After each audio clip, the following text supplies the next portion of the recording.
UMKM kategori seperti apa? Tentunya bank nanti itu acuannya seperti ini, meskipun sebenarnya di perbankan itu sudah ada data.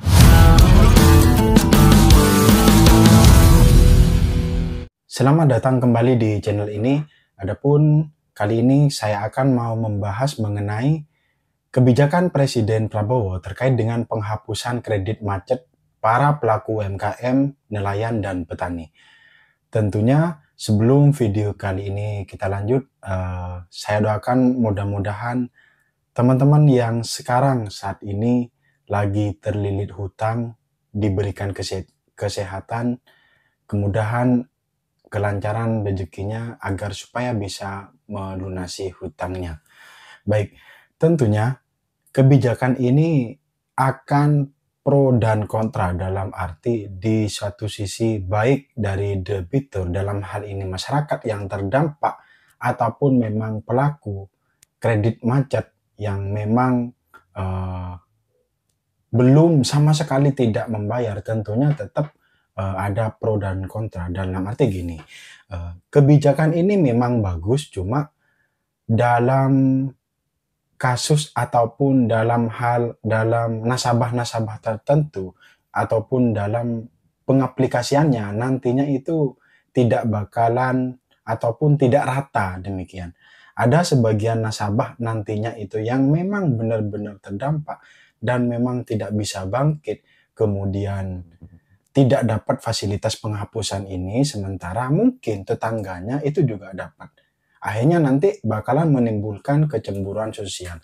Tentunya dalam sebuah kebijakan ya pasti tetap tidak mungkin kemudian rata semuanya dapat, tidak mungkin, karena dalam hal ini ataupun pengambil keputusannya nanti dalam penghapusan kredit ini adalah perbankan, yaitu yang terdiri dari Bank BUMN, Bank BRI, BNI, BTN, dan Bank Mandiri. Artinya kebijakan dari pusat dari Pak Prabowo penghapusan ini, kemudian langkahnya ataupun pengambilannya, siapa saja yang bakalan mendapatkan ataupun yang dihapus, itu nanti perbankan yang eksekusi, seperti itu. Cuma kalau kita kaji terkait dengan peraturannya, di pasal ini kan peraturan pemerintah Republik Indonesia nomor 47 tahun 2024, di mana tentang penghapusan piutang macet kepada usaha mikro, kecil, dan menengah. Kemudian yang poin penting yang mau saya sampaikan ke teman-teman yang menonton video kali ini,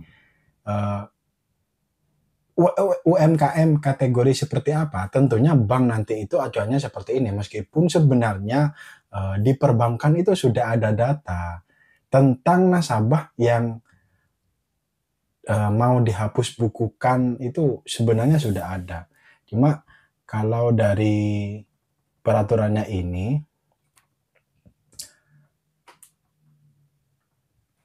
kemudian kalau di bab 1 ketentuan umum, dalam peraturan pemerintah ini dimaksud adalah usaha mikro, kecil, dan menengah yang selanjutnya disikat dengan UMKM. Oh, ini ya cuma pengertian aja. Kemudian agunan adalah jaminan tambahan yang diserahkan debitur ataupun nasabah penerima fasilitas kepada bank, lembaga keuangan non-bank dalam rangka pemberian fasilitas kredit ataupun pembiayaan. Ini juga lanjut. Kemudian coba saya bahas yang penting-penting dulu. Nah, di pasal 4, penghapusan piutang macet sebagaimana dimaksud dalam pasal 3 dilakukan oleh bank. Jadi bank himbara nanti yang melakukan ini, karena kalau teman-teman pinjamnya itu di pinjol, pinjamnya itu di BPR ataupun di koperasi, dan ya itu tidak bisa teman-teman, karena kebijakan pemerintah ini ya khusus untuk debitur yang minjamnya itu ke BUMN, seperti itu. Kemudian di pasal 4 ayat A, terhadap piutang macet telah dilakukan upaya restrukturisasi sesuai ketentuan yang berlaku pada bank dan lembaga keuangan non-bank BUMN. Kemudian ayat B-nya, poin B-nya, bank atau lembaga keuangan non-BUMN telah melakukan upaya penagihan secara optimal termasuk upaya restrukturisasi sebagaimana dimaksud pada huruf A tetapi tetap tidak tertagih. Artinya gini, di dalam perjanjian ataupun di dalam pengkreditan tersebut, saya pernah di perbankan, ya, dulu saya pernah di Bank Mandiri sebagai marketing kredit usaha mikro ini. Dalam hal ini memang khusus UMKM. Jadi pada saat nasabah misalkan pinjam 100 juta, kemudian ngambilnya 5 tahun katakanlah gitu. Kemudian dari pinjaman 100 juta itu ketemulah angsuran dan bunga setiap bulannya itu 3 juta ataupun 3,5 juta atau 4 lah, katakanlah 4 juta. Kemudian perjanjian tadi kan 5 tahun katakanlah gitu. Setelah 1 tahun ternyata nasabah ini mengalami kerugian, nasabah ini mengalami masalah dalam usahanya. Tentu ini kan bakalan berdampak terhadap pembayaran nantinya. Nah, kemudian contohnya nasabah-nasabah yang terdampak itu ya mungkin kendalanya yang biasanya omsetnya segini kemudian turun karena daya belinya itu sedikit. Kemudian yang kedua ya mungkin ada bencana alam ataupun seperti COVID kemarin itu kan juga berdampak. Artinya usaha yang dijalani debitur dalam hal ini mengalami kendala. Akhirnya pada saat tidak bisa membayar itu, maka nasabah juga berhak untuk mengajukan restrukturisasi ini. Kenapa? Karena kemampuan bayar yang awalnya itu mampu karena dagangannya sepi ataupun bahkan bangkrut atau bahkan kena gempa ataupun kayak COVID kemarin itu ya bisa dan mempunyai hak untuk mengajukan restrukturisasi ini. Restru ini merupakan program dari perbankan di mana yang karena terjadi seperti itu, kemudian supaya nasabah ini juga bisa lancar seperti itu, maka dianalisa ulang ataupun disurvei ulang. Oke, kalau dulu pada saat survei awal itu kemampuan bayarnya 4 juta tadi, kemudian setelah usahanya itu mengalami penurunan, baik sepi ataupun banyak hal, ataupun gempa, ataupun kayak COVID kemarin. Nah, kemudian setelah disurvei ternyata orang ini memang benar-benar sudah tidak mampu kalau 4 juta sekarang. Maka langkahnya itu dianalisa lagi. Berapa orang ini mampu untuk membayar hutangnya. Kemudian supaya sama-sama lancar begitu. Ketemulah setelah dianalisa, katakanlah yang awalnya 4 juta, orangnya ini karena sepi dianalisa jadi separuh, katakanlah 2 juta, dengan tenornya nanti akan diperpanjang karena dihitung ulang. Nah, seiring berjalannya waktu, di tahun kedua mengajukan restru, kemudian di tahun ketiga ternyata benar-benar bangkrut. Ya, pihak perbankan juga untuk nasabah ini biar sama-sama lancar, karena memang kejadian seperti itu harusnya difasilitasi terkait dengan restu ini. Kemudian kalau mau pengajuan restu lagi karena memang keadaannya benar-benar terpuruk, bahkan gempa atau apa gitu, intinya usahanya itu menjadi tidak maksimal, boleh mengajukan restu ini. Kemudian nantinya bakalan dilakukan sama perbankan, disurvei ulang apakah benar memang sudah terdampak kejadian apa ataupun usaha memang benar-benar tidak bisa. Akhirnya setelah disurvei lagi kemudian oh ya ternyata orang ini masih mampu meskipun tidak 2 juta karena kan sudah turun ya. Orang ini mampunya 500 katakanlah seperti itu. Maka dihitung sama perbankan dengan SOP-nya, ketemulah sisa hutangannya itu di jumlah total, kemudian orangnya itu mampu 700 dihitungkan, kemudian ditarik ke belakang.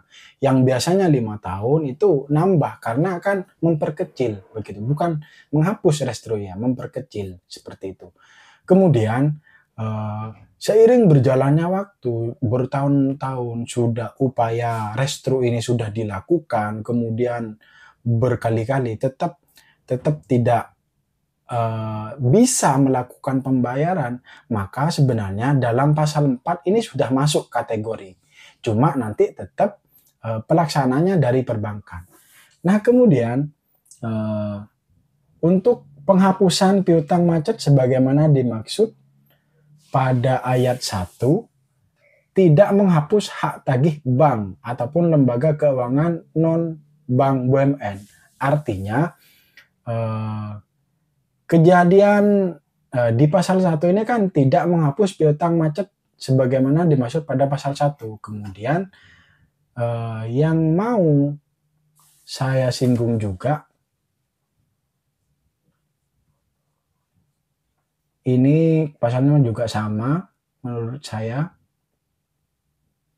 Kemudian pasal 6 bagian ketiga, penghapus tagihan piutang macet pasal 6 ayat 1 bunyinya, bank dalam hal ini BNN melakukan penghapus tagihan piutang macet yang telah dihapus bukukan sebagaimana dimaksud dalam pasal 4. Artinya begini, kalau mengacu pada pasal 6 ini artinya teknisnya nanti perbankan itu melakukan penghapusan yang sudah ada datanya. Seperti itu. Artinya tidak bisa didaftar, di bank itu sudah ada datanya. Tinggal eksekusi aja, maka nanti pelaksanaannya bakalan ada. Kecemburuan sosial itu pasti ada. Loh, kok saudara saya dapat sementara saya tidak dapat? Ini pasti ada. Kemudian di ayat A-nya, kredit pembiayaan UMKM dengan program pemerintah yang bersumber dananya dari bank yang sudah selesai programnya saat berlakunya peraturan pemerintah ini. Kemudian ini juga menggunakan bank, ini juga kredit ataupun pembiayaan UMKM akibat terjadinya bencana alam berupa gempa, bencana alam lainnya yang ditetapkan oleh pemerintah pusat, pemerintah. Nah, begini. Jadi dasarnya begitu, syarat selain tidak mampu membayar karena gangguan usahanya tidak lancar, kemudian kredit ataupun pembiayaan UMKM akibat terjadinya bencana alam berupa gempa seperti COVID kemarin, kemudian kan sudah ditetapkan tuh sama pemerintah. Dasarnya itu. Maka dengan kredit yang ataupun saudara-saudaranya yang usahanya terdampak karena bencana alam seperti ini sudah masuk ke kategori sebenarnya. Cuma di kategori lain selain ini tentunya juga ada nilainya itu maksimal 500 juta begitu. Kemudian teknisnya ataupun pelaksanaannya, meskipun kena COVID kemudian usahanya tidak lancar, kena banjir dan memang sampai lumpuh total. Cuma di perbankan itu tetap ada SOP ataupun tetap ada peraturannya juga, teman-teman. Artinya tidak semuanya itu ya mendapatkan. Kenapa ya? Karena bagi yang masuk ke data penghapusan itu saja yang mau dihapus. Kemudian kalaupun teman-teman ini tapi masih belum masuk ke daftar itu ya gak bisa. Meskipun teman-teman usahanya itu karena bangkrut kemudian karena kena bencana alam tapi masih belum masuk kan ya gak bisa. Kenapa ya? Karena tidak ada di data penghapusan itu. Meskipun sebenarnya dasar awalnya itu adalah kredit ataupun pembiayaan akibat terjadinya bencana alam ataupun berupa gempa ini. Kemudian di pasal 7-nya kerugian sebagaimana, intinya begitu. Poin yang mau saya sampaikan, kalau sebagian pasalnya bunyinya seperti itu, cuma intinya apakah kebijakan ini merupakan solusi? Jawabannya iya. Apakah bakalan adil? Tentunya bakalan ada nanti yang kecemburuan sosial pasti ada.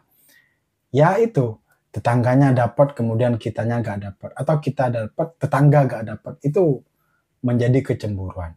Namun Yang lebih penting selain penghapusan menurut saya adalah bagaimana caranya UMKM juga bangkit kemudian naik kelas sehingga menjadi perusahaan besar, yaitu dengan di Indonesia ini, yaitu gimana caranya banyak pabrik, gimana caranya banyak perusahaan supaya menyerap tenaga kerja. Artinya, kalau ada UMKM yang sekarang lagi macet, kalau ada eh, para pebisnis yang gulung tikar, nah untuk bangkitnya itu kan pilihannya bukan cuma ke UMKM, tapi ya mungkin karena mentok kalau mau modal, kalau mau bisnis lagi, kemudian butuh modal lagi, sementara kan butuh makan atau kan berarti kan butuh kerjaan dulu sementara. Artinya kalau menurut saya bagaimana caranya di Indonesia ini banyak lowongan pekerjaan. Caranya ya harus banyak pabrik, harus mendukung investor-investor ya tentunya dengan yang mempunyai visi misi yang sama untuk mensejahterakan masyarakat. Kemudian seiring berjalannya waktu, kalau sudah ada pabrik banyak, kemudian ada lowongan pekerjaan sangat melimpah, eh, meskipun tanpa penghapusan kredit macet ini, menurut saya dengan sendirinya karena income-nya orang-orang itu sudah banyak ya, akan bisa melunasi. Maka tetap ada pro kontra dalam keputusan ataupun dalam kebijakan ini. Yang pasti apakah ini adalah solusi? Iya. Apakah kemudian bakalan rata? Ya tentunya tidak, karena ada kebijakan ataupun karena ada peraturan-peraturan yang juga sangat mengikat seperti itu. Namun di sisi lain ya, bagi teman-teman yang memang tidak dapat nantinya, ataupun kalau menurut saya jangan berharap lah, fokus pada usahanya yang sedang dibangun sekarang, ataupun yang bertahan, ataupun yang mau cari kerja, fokus aja ke situ. Artinya oke lah, kebijakan dari pemerintah tentang penghapusan ini ya anggap aja bonus gitu. Ya kalau dapat syukur, kalau nggak dapat ya udah, nggak usah kepikiran supaya tidak sakit hati. Maka yang terpenting adalah fokuslah pada kerjaan utamanya teman-teman. Sekali lagi saya doakan semoga yang sekarang terlilit hutang dan lagi tersiok-siok pekerjaannya, masih merintis lagi ataupun lagi cari kerjaan, semoga diberikan kemudahan dan kelancaran agar bisa melunasi hutangnya. Cukup dulu video kali ini. Kalau ada masukan ataupun komentar apapun, silahkan tinggalkan di kolom komentar dan sampai jumpa di video berikutnya.